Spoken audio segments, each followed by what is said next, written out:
The day I discovered my life had been stolen, it wasn't by a masked intruder in the dead of night. It was by my own daughter, the one I had raised, loved, and trusted with everything I had. I stood there, key in my hand, staring at an empty house that had been my home for 40 years. The furniture, the paintings, the photo albums, all of it gone. But it was the single pristine white envelope left on the gleaming floor of my barren living room that told me this was no random robbery.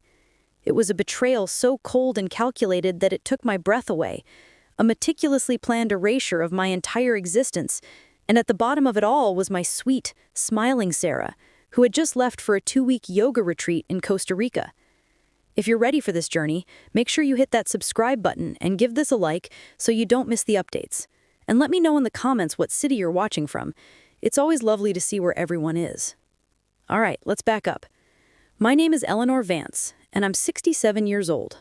Until 2 months ago, I thought I had a pretty good life.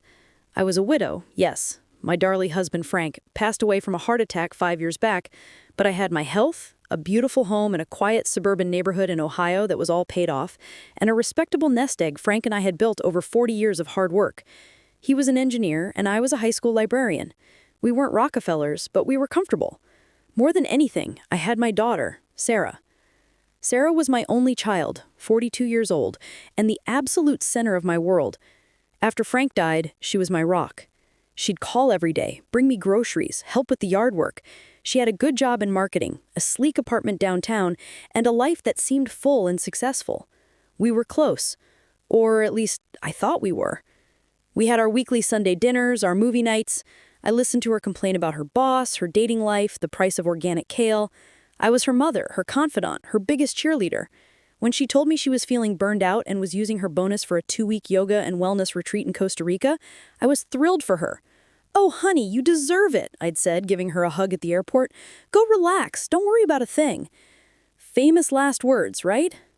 I dropped her at the airport on a Tuesday morning. We had a lovely little breakfast beforehand. She was all smiles, telling me how she was going to learn to surf and meditate on the beach. She even gave me a new orchid for my living room window. "To keep you company while I'm gone, Mom," she'd said. The next 10 days were perfectly normal. I puttered around the garden, had lunch with my bridge club, and even started sorting through Frank's old records in the attic, a project I'd been putting off for years. Sarah sent a few texts, beautiful photos of sunsets and plates of tropical fruit. "Having an amazing time, miss you," one read. I missed her too, but I was genuinely happy she was taking care of herself. The first sign that something was wrong came the Friday before she was due back. I had a bit of a plumbing issue. The kitchen sink was backed up something fierce.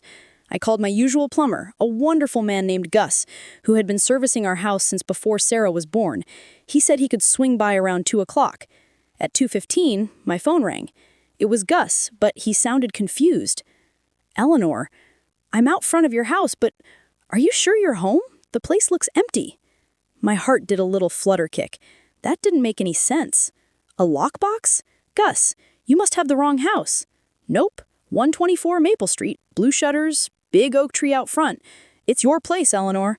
But when I looked in the front window, it's empty. All the furniture is gone." A cold dread started to creep up my spine. This had to be a prank, or maybe a terrible mistake. I thanked Gus, told him I'd call him back, and hung up the phone. My hands were shaking a little as I grabbed my car keys. My house was only 10 minutes' drive from the small condo I kept near the lake, a little summer place Frank and I had bought years ago, where I'd decided to spend the week while Sarah was gone, just for a change of scenery. Maybe the wires got crossed. Maybe Gus was seeing things. But when I turned onto Maple Street, I knew he wasn't. The moment I saw my home, my breath caught in my chest. It looked sterile, blank. The cheerful floral wreath I kept on the front door was gone.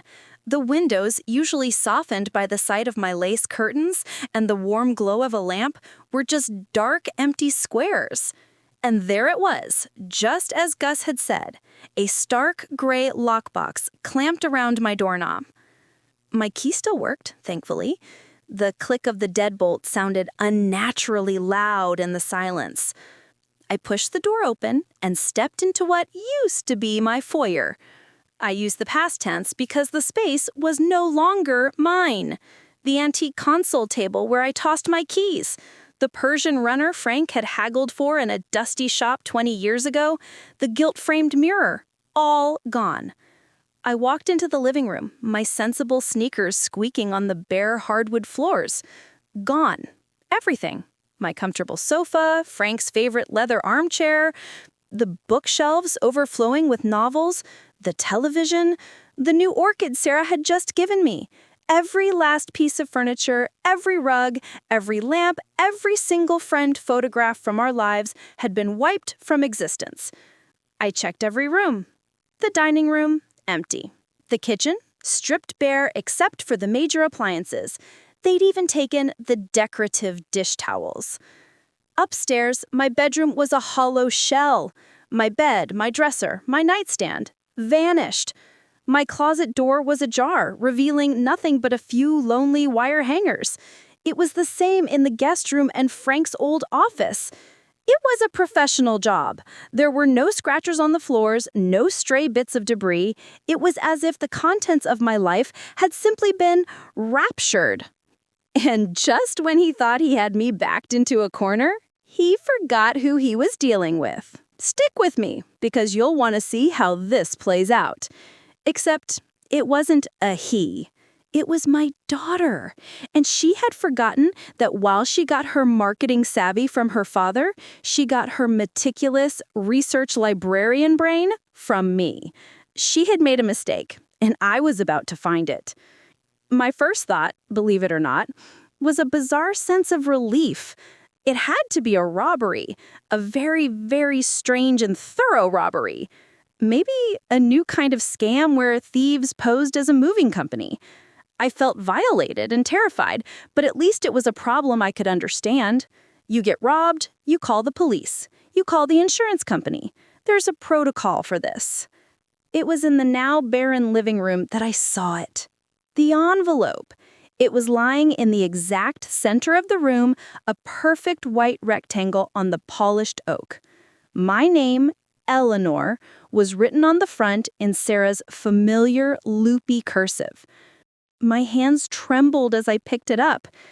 Inside was a single sheet of heavy, expensive-looking stationery. The note was brief. Mom, by the time you read this, I'll be gone.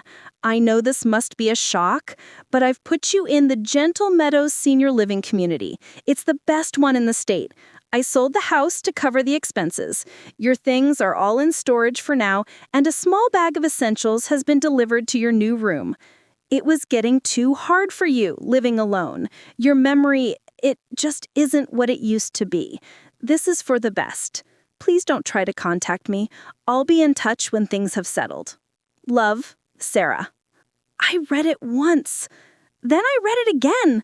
And a third time. The words swam before my eyes. Gentle Meadows?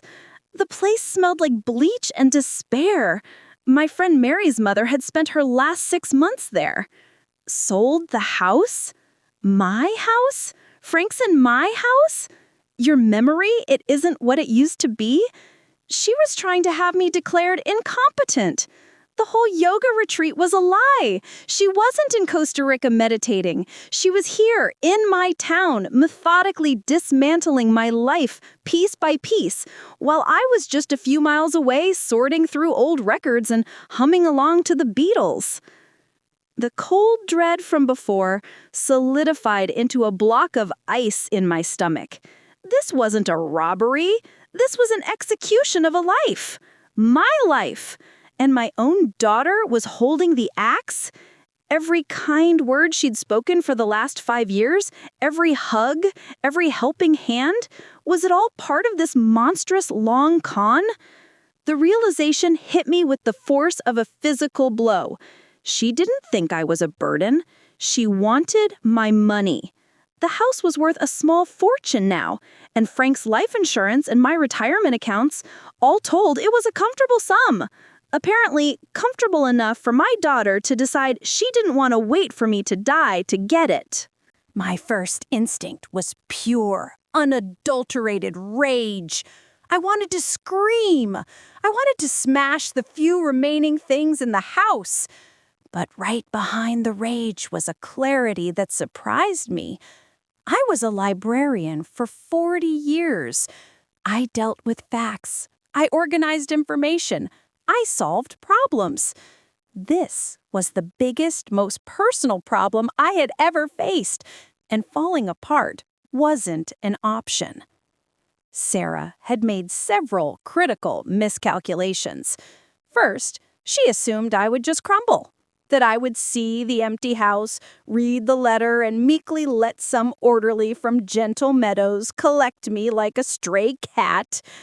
Second, she underestimated my friends. My bridge club wasn't just 4 old ladies playing cards. We were a force of nature. And third, and most importantly, she thought she was smarter than me. She had been careless. People who orchestrate elaborate schemes always leave a trail, no matter how faint.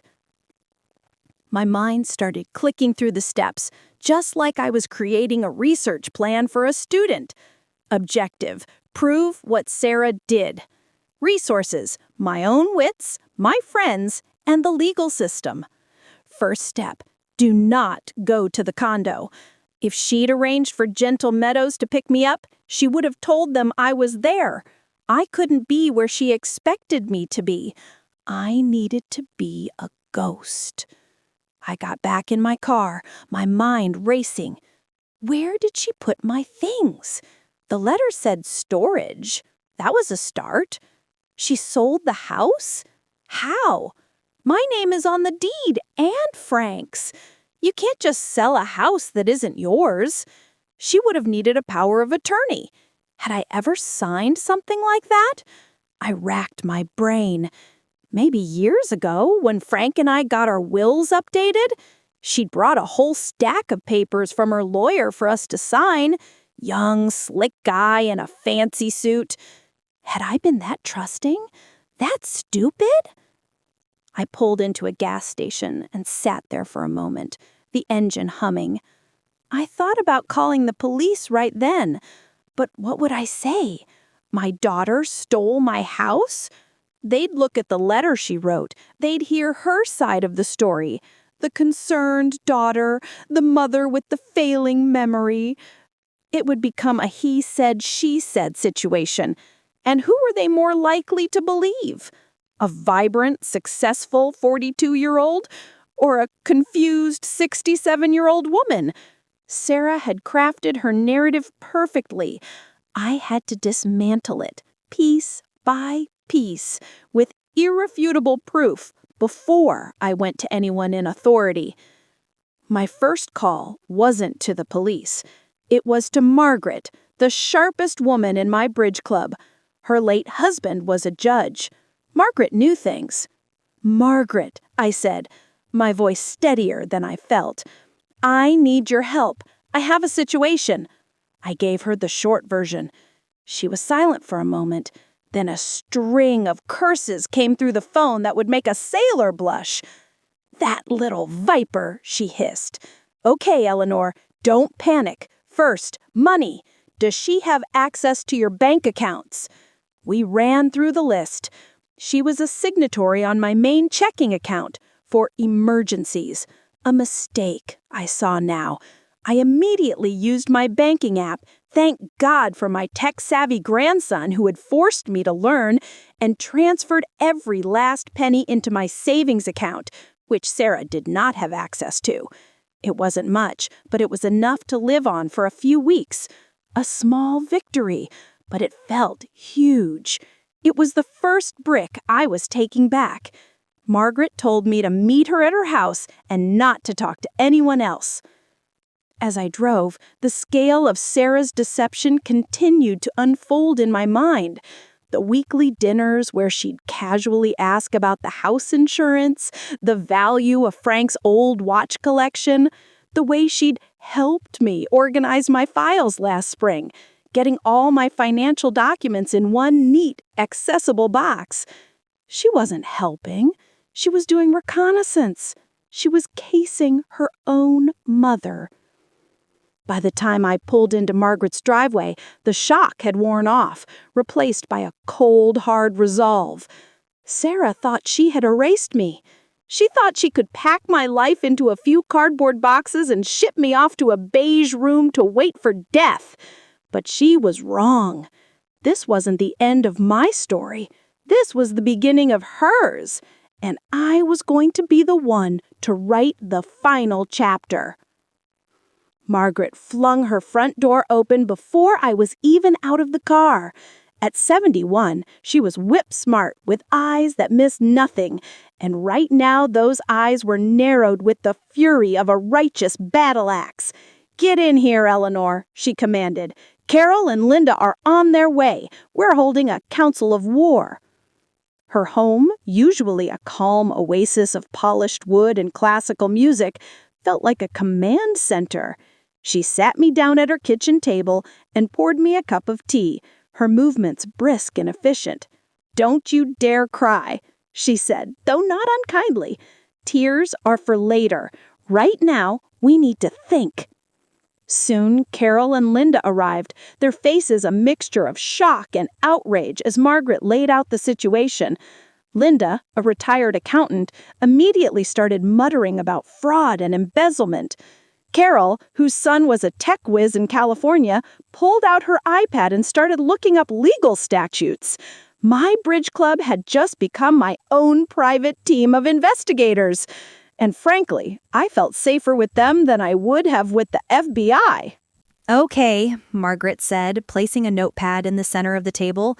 "First things first, the house. She couldn't sell it without your signature or a power of attorney. Did you sign anything, Eleanor? Anything at all?" I explained about the stack of papers for our wills years ago. Linda's eyes lit up grimly. "That's probably it," she said. "Buried in the fine print. She'd have counted on you not reading every single clause. We need to verify that. First thing tomorrow morning, Eleanor, you and I are going down to the county recorder's office. All property sales are public record. We'll see exactly what was filed, who the notary was, and who the buyer is." "And your things?" Carol asked, looking up from her iPad. "She said they're in storage. She'd need a moving company for a job that big. It had to be a local company to clear a whole house that fast. I'll start calling around tomorrow, pretend I'm looking for a quote for a discreet move, see if anyone lets something slip." "And Sarah herself," Margaret added, her voice dropping. "She's not in Costa Rica. That was just to get you out of the way and give her an alibi. The question is, where is she? Hiding out somewhere locally, waiting for the dust to settle?"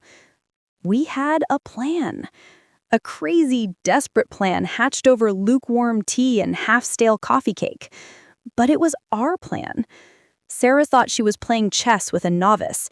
She was about to find out she was playing against the A-team from the senior center, and we were not about to let her get away with this. Don't go anywhere, because the first move is a doozy. The next morning, Linda and I walked into the county recorder's office like we were on a mission. The air inside smelled of old paper and bureaucratic indifference. Linda, in her no-nonsense business suit, marched right up to the counter and requested the records for 124 Maple Street. A bored-looking clerk eventually slid a thick file toward us. And there it was, in black and white, a quitclaim deed, filed just last Wednesday. It transferred ownership of my house from Eleanor Vance to a corporate-sounding entity, Maple Street Holdings, LLC. The sale price was listed as $100. $100. "It's a shell corporation," Linda whispered, her voice tight with fury. "She transferred the deed to a company she controls for a nominal fee to avoid transfer taxes. Now she can sell the LLC itself to a buyer, and the actual sale price will be hidden. It's slick, and it's criminal."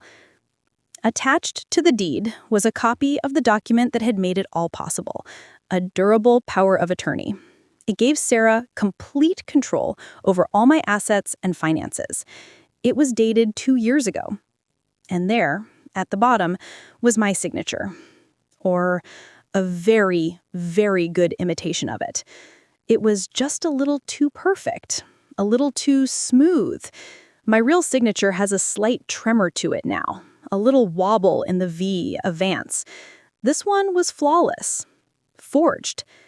And then we saw the notary stamp. The name on it was Chad Wilkinson. The commission was valid. "We have him," Linda said, a grim smile on her face. A forged signature is one thing to prove. A fraudulent notarization? That's a felony with a paper trail.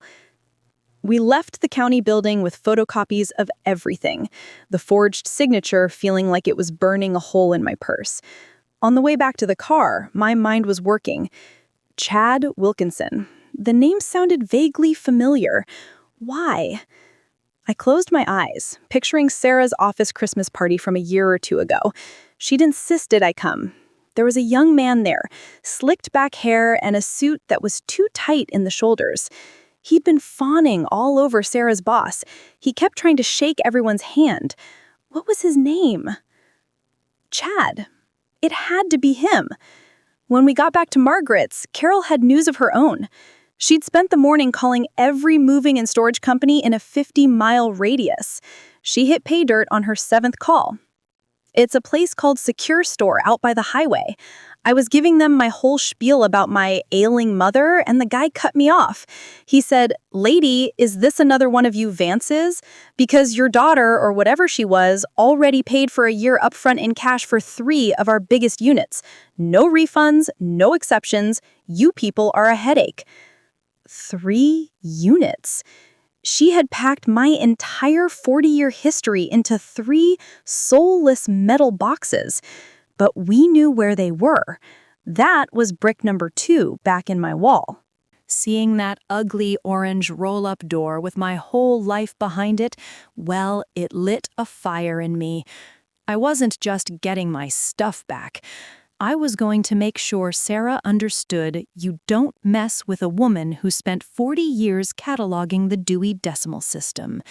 She was about to get exactly what she deserved, and I had a front row seat. Trust me, you'll want to stay for this. Our next step was Chad Wilkinson, the crooked notary.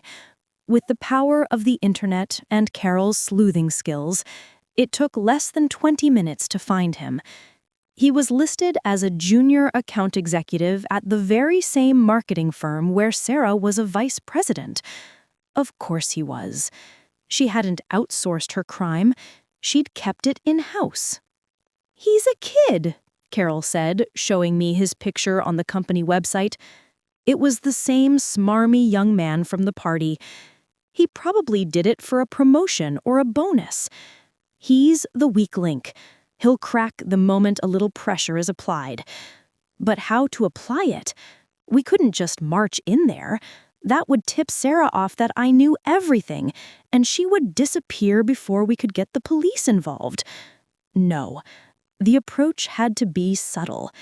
It had to come from an angle they would never expect. And that's when it hit me. An idea so beautifully simple, so perfectly tailored to our specific set of skills. The next meeting of the Shaker Heights Garden Club was in 3 days. And the guest speaker, arranged months ago by the club president, was none other than Marcus Thorne, Sarah and Chad's boss, the CEO of the marketing firm. He was a pillar of the community, a man obsessed with his public image, and he was giving a talk on corporate responsibility and community engagement. "Oh, this is perfect," Margaret cackled, rubbing her hands together. "Absolutely perfect. He's walking straight into the lioness's den." Our plan started to take a new shape. We weren't just going to go to the police with evidence of fraud. That was too simple, too quiet. Sarah had tried to publicly humiliate me by declaring me old and incompetent. I was going to return the favor by publicly exposing her and her little accomplice for the criminals they were, right in front of the man who held their careers in the palm of his hand. The next couple of days were a blur of preparation. Linda drafted a carefully worded letter, laying out the facts of the forged power of attorney and the fraudulent property transfer, complete with copies of the documents from the county recorder. She didn't make accusations. She framed it as a deeply concerning discovery, that we were sure Mr. Thorne would want to be aware of, given the involvement of his employees. We made several copies. I, meanwhile, had the hardest job. I had to stay hidden and keep my nerve. I stayed with Margaret, my phone turned off. Every instinct screamed at me to call Sarah and demand an explanation, to scream at her for what she'd done. But I held back. I channeled all that anger, all that pain, into a cold, diamond-hard resolve. She thought I was a doddering old fool. On Saturday, at the garden club meeting, she was going to find out how wrong she was. She had planted the seeds of her own destruction, and I was about to enjoy the harvest. The Shaker Heights Garden Club does not mess around. Our meetings are held in a sun-drenched ballroom at the local country club, a place where the scent of old money and freshly cut hydrangeas hangs heavy in the air. The women in this room sat on charity boards, owned prominent local businesses, and were married to men who ran the city. Reputations were made and lost over a lukewarm cup of Earl Grey in this very room, and Marcus Thorne, with his ambitions of becoming a local philanthropic icon, had chosen this as his stage. We were about to turn his perfectly manicured speech into a PR nightmare, and he wasn't going to see it coming. I wore my best silk blouse, a string of Frank's pearls, and a healthy dose of sheer nerve. Margaret, Linda, and Carol flanked me like a Secret Service detail. We took a table near the back, giving us a perfect view of the proceedings. When Marcus Thorne took the stage, I could see the appeal. He was handsome in a generic corporate way, with a dazzling white smile and a voice as smooth as polished granite. He launched into his speech, full of buzzwords like synergy, community partnership, and ethical frameworks. I have never heard a man use so many words to say so little. He talked about integrity. He talked about trust. He talked about how his company, Thorne Marketing, was a family and how they valued their employees and their community above all else. I almost choked on my water. A family of vipers, maybe. He finished to a round of polite, enthusiastic applause. The club president then opened the floor for questions. This was our moment. As the Q&A wrapped up and the members began to mingle, moving toward the buffet of tiny cucumber sandwiches, we made our move. Margaret, a master of social navigation, cut a path directly toward Mr. Thorne, who was busy charming the club president. "Marcus, what a wonderful talk," Margaret boomed, extending a hand. "Margaret Croft. My late husband was Judge Croft." Thorne's smile widened. He knew exactly who she was. "A pleasure, Margaret. The judge was a great man." "This is my dear friend Eleanor Vance," Margaret said, gently pulling me forward. Linda and Carol subtly moved to block anyone from interrupting our little conversation. We had him perfectly boxed in. "Mr. Thorne," I said, my voice steady, though my heart was hammering against my ribs. "A very inspiring speech. Please, call me Marcus. And thank you, Eleanor. It's a message I'm passionate about." "Then I'm sure you'll be very interested in this," I said, holding out the crisp manila folder Linda had prepared. "It seems I've uncovered a deeply concerning internal issue at your company, and given your admirable commitment to ethics, I felt it was my duty to bring it directly to you before it became a public matter." The friendly CEO's smile faltered for a fraction of a second. He took the folder, his brow furrowed in confusion. "An internal issue?" "Yes," I said, keeping my voice low and calm. "It concerns 2 of your employees, one of your vice presidents, Sarah Vance, my daughter, and a junior executive, Chad Wilkinson." His eyes flickered with recognition at the names. He opened the folder. The first page was a copy of the forged power of attorney. The second was the fraudulent quitclaim deed for my house.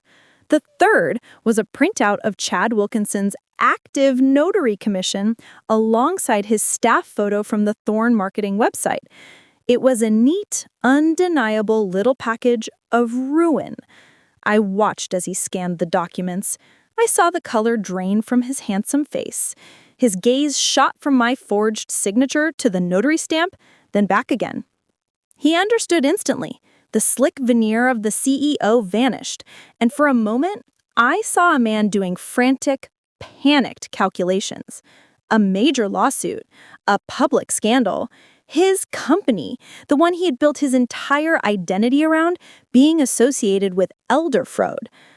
All unfolding in a room full of the most influential gossips in the city. He looked up at me, his eyes wide with a mixture of horror and fury. He opened his mouth, then closed it.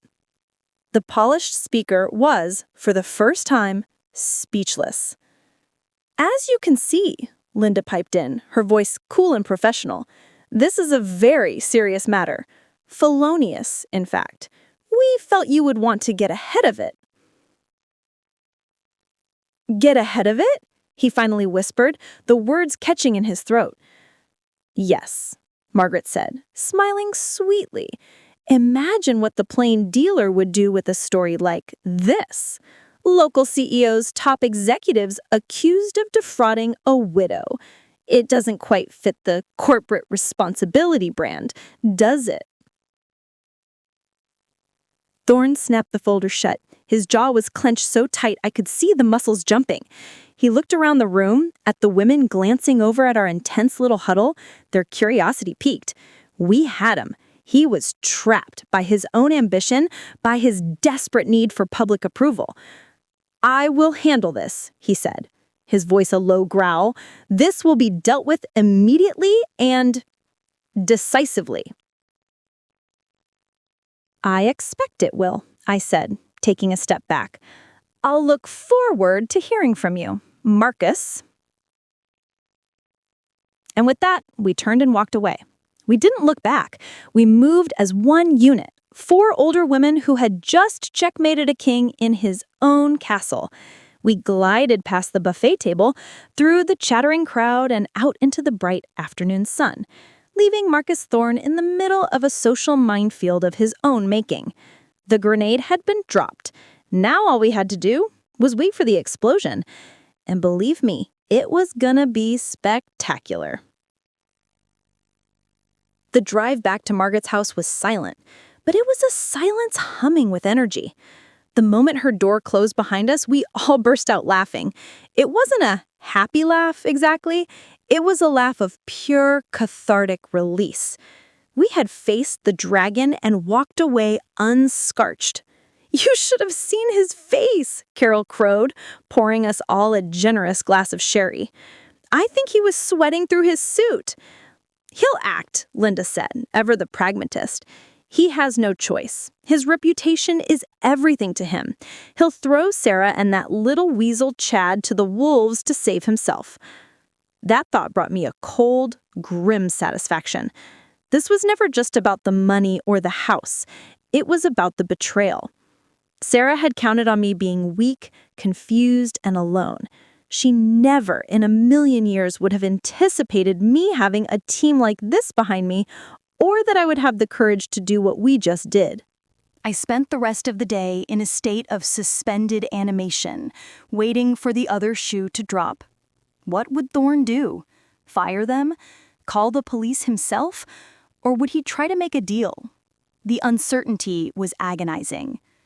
Around 6 o'clock that evening, my temporary burner phone, another one of Carol's brilliant ideas, buzzed. An unknown number. My hand shook as I answered. "Hello? Eleanor Vance?"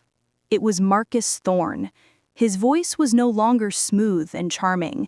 It was stripped bare, cold and sharp as broken glass. "We need to talk. I am at my office with my legal counsel. I suggest you get here. Now. And bring your associates." He gave me the address. There was no negotiation. It was a summons. He was furious, backed into a corner and lashing out. But he was also doing exactly what we'd wanted. He was taking this seriously. "Well, girls," I said, hanging up the phone and looking at my friends, "it seems we have an invitation. Shall we?" Margaret grinned, raising her sherry glass. "Let's go slay the dragon in its lair." The Thorn marketing headquarters was one of those aggressively modern glass and steel towers downtown that made the city look like it was trying too hard. The lobby was sterile and imposing. Marcus Thorn was waiting for us when the elevator doors opened onto the executive floor. He wasn't smiling.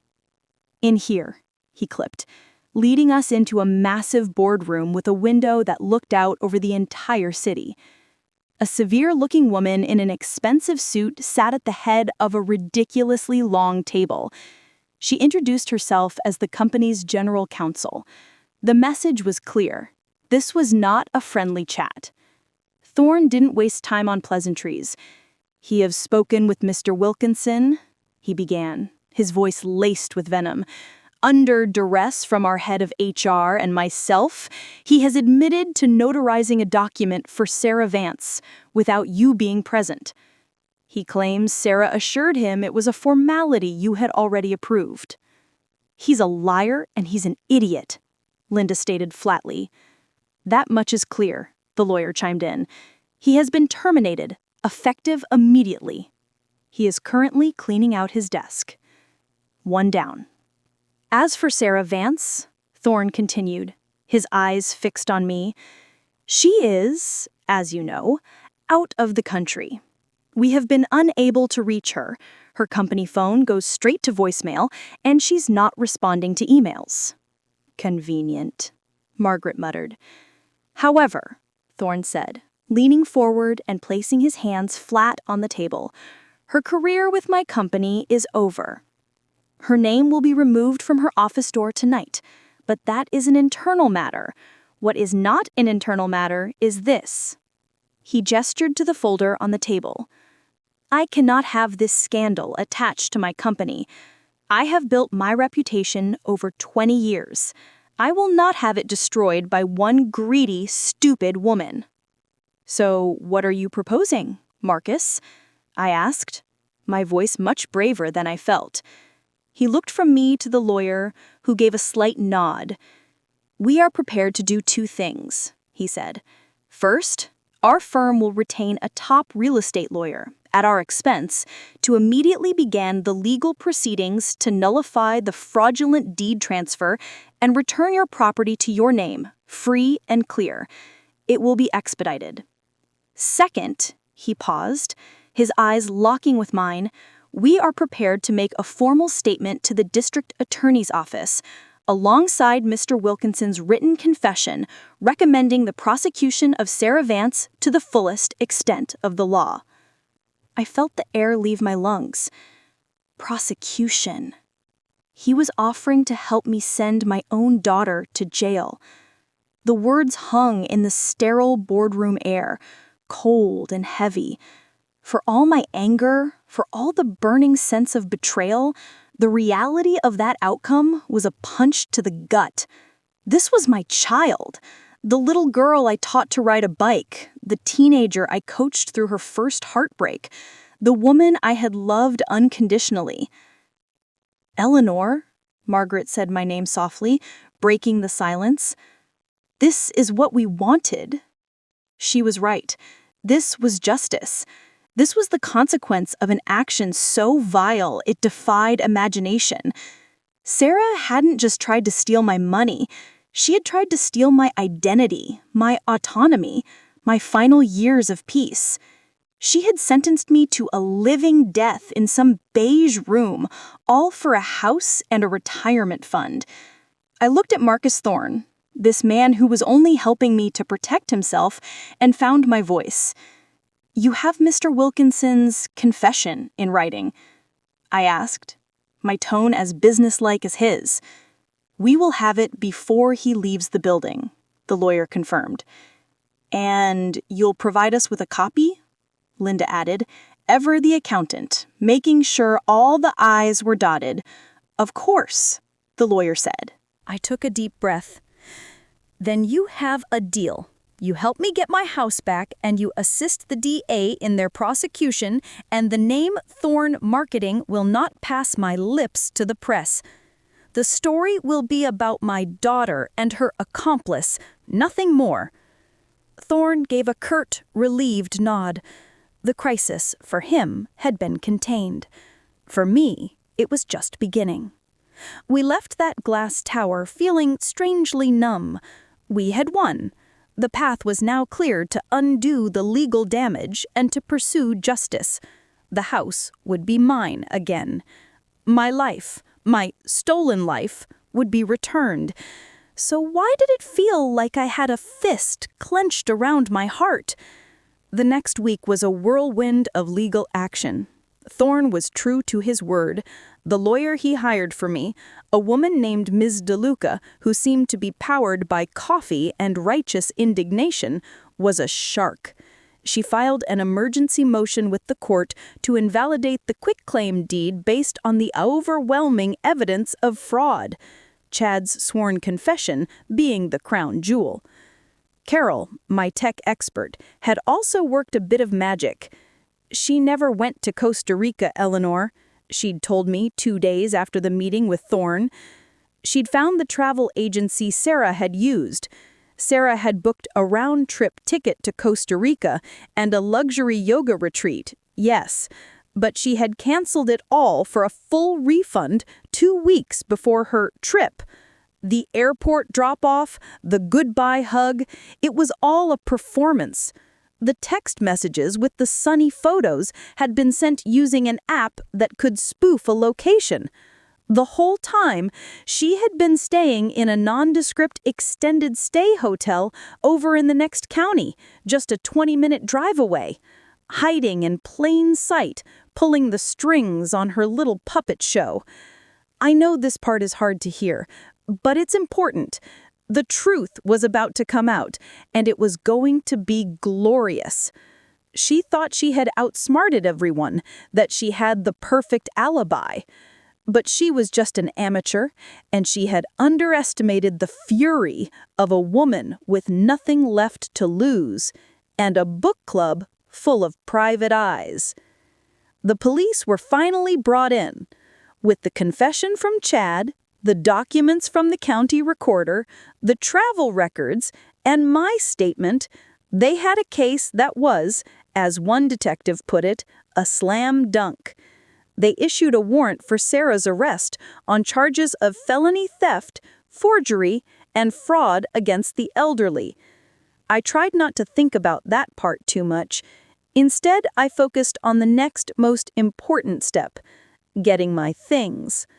Armed with a court order obtained by Ms. DeLuca, 2 police officers and I went to Secure Store.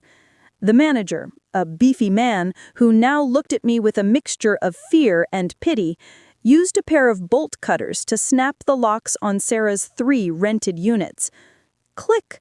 The first lock fell away. The officer rolled up the big metal door. The sight that greeted me made my knees weak.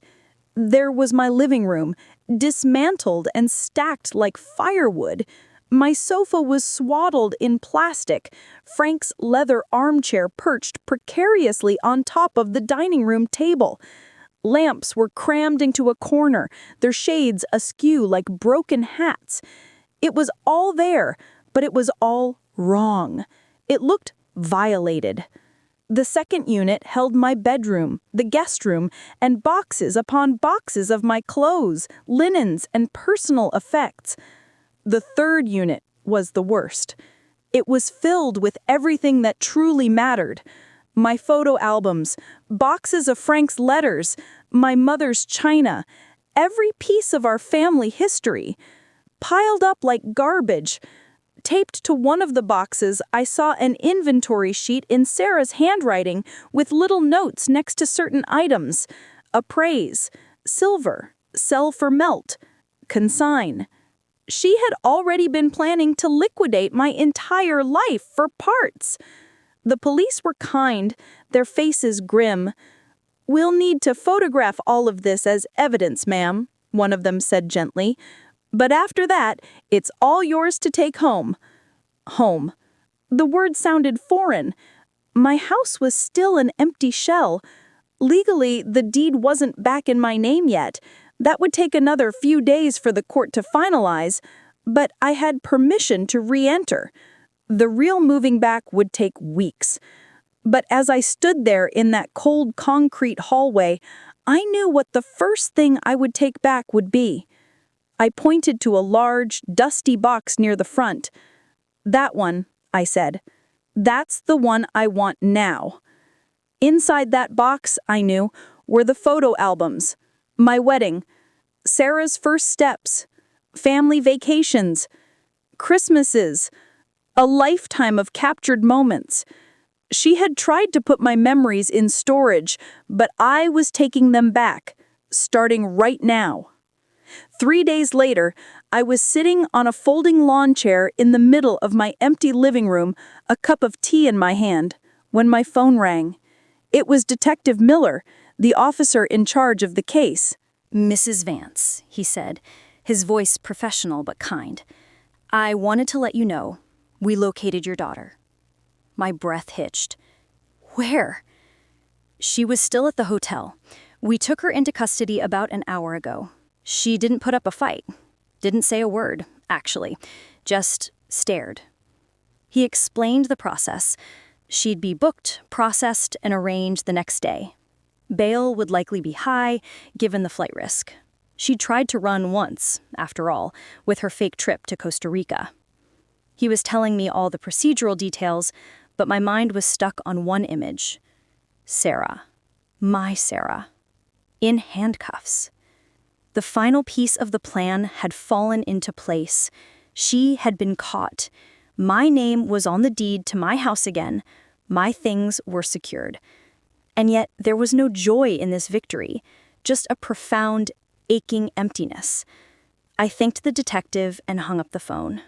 The house was silent around me, the sounds of my own breathing unnaturally loud in the bare room.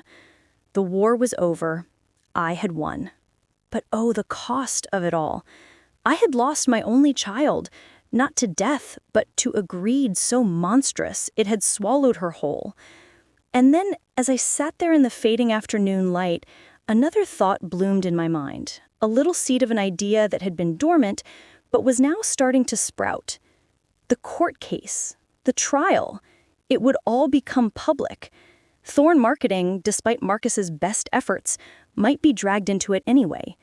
Chad's confession implicated Sarah, but it also painted a picture of the company's culture.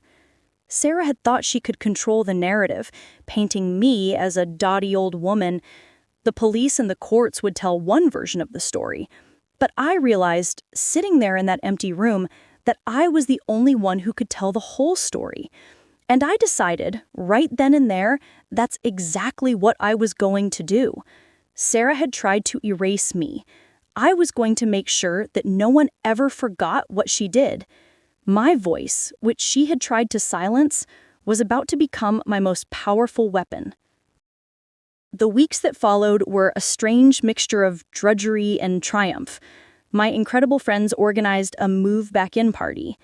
People I hadn't seen in years showed up. My entire bridge club, members of the garden club, even my old plumber, Gus, and his wife. They brought casseroles, cleaning supplies, and an army of helping hands. We spent a weekend hauling boxes from that grim storage unit, unwrapping my life piece by piece and putting it back where it belonged. Every time we unswaddled a lamp or a painting, it felt like a small resurrection. But as the house started to look like itself again, I realized something had fundamentally changed. It wasn't Frank's in my house anymore. It was my house. Frank was a loving memory, a part of its foundation. But Sarah was a ghost who had tried to burn it down. I was the one who was left, the one who had to rebuild. And so I did. I rearranged the furniture. I bought a new cheerful rug for the living room. I hung new pictures on the walls alongside the old ones. I was reclaiming my territory, not just restoring it. In the midst of this, I followed through on the idea that had come to me in the silence of that empty room. I had Carol help me set up a simple blog. I called it The Maple Street Woman. I didn't use my real name, not at first. I just started writing. I wrote about the shock, the betrayal, the chilling words in that letter. I wrote about my friends, my council of war. I wrote about facing down the CEO and finding my strength. The response was immediate and overwhelming. Dozens, then hundreds of women started commenting. Women from Ohio, from Florida, from California, from everywhere. They shared their own stories of being underestimated, of financial abuse by family members, of being told they were confused when they were anything but. My story, our story, had hit a nerve. My little blog became a community, a safe harbor for women who refused to be erased. It gave me a purpose beyond just getting my own life back. Then came the trial. It was scheduled for a cold, gray morning in early spring, 6 months after I'd first stood in my empty house. The district attorney was confident. With Chad's testimony and the mountain of evidence, Sarah's lawyer had tried to get her to take a plea deal. She had refused. In her arrogance, she still believed she could talk her way out of it, that she could convince a jury she was the dutiful daughter and I was the confused old mother she was only trying to protect. The day of the trial arrived, and as I walked into that courtroom, I knew this wasn't just about the law. This was about me, looking my daughter in the eye and telling the world the truth. And you better believe I was ready. I saw her across the courtroom, sitting next to her expensive lawyer. She was thinner, paler. The vibrant, successful daughter was gone. In her place was a hard, pinched-looking woman I barely recognized. She refused to look at me, keeping her eyes fixed on the judge's bench. There was no remorse in her posture, only a defiant, sullen anger. She was angry that she had been caught.